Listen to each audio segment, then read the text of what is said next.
President Trump arrived in Asia late last week, beginning his important trip to the eastern part of the world.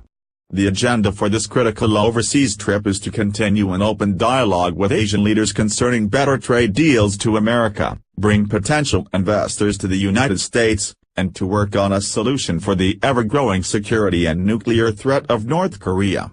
Now, President Trump has arrived in Seoul, South Korea, which is right on Kim Jong-un's doorstep, with these harsh words for the lunatic dictator and a surprise for our troops serving overseas.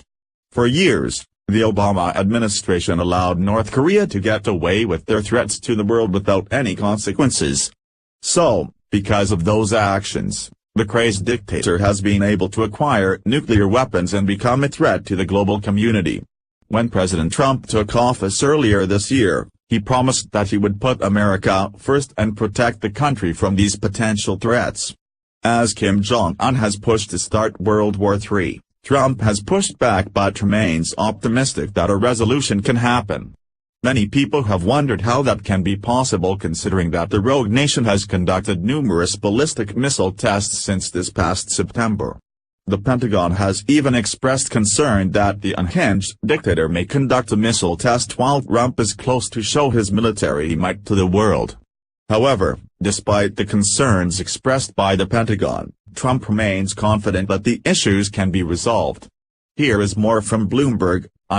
President Donald Trump arrived in South Korea on Tuesday for a two-day visit, bringing him near North Korean leader Kim Jong-un on a stop that will also feature talks on a trade deal he says hurts U.S. workers. The second leg of his five-nation Asia trip includes a meeting with U.S. troops, a joint press briefing with President Moon Jae-in, and an address to South Korea's parliament.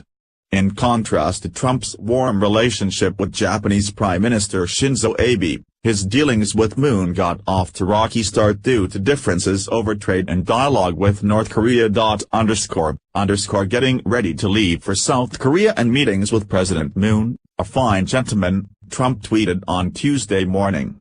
We will figure it all out. Trump and Moon are likely to show a united front against Kim, even while underlying tensions remain.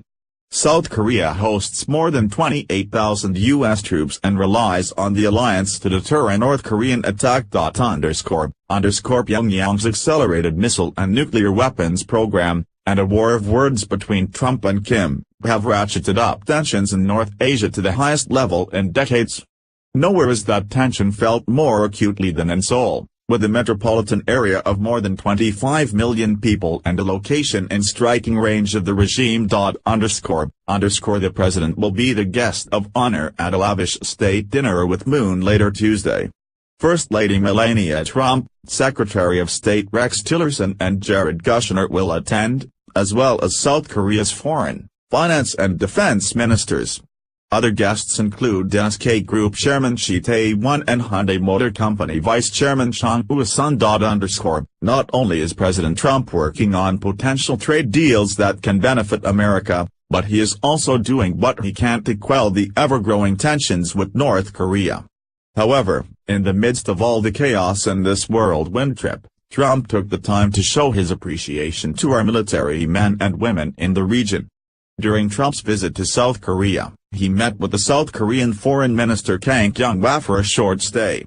Trump was invited to sit and eat with the South Korean leader, but POTUS opted out of the elegant meal and decided to visit those who have sacrificed so much.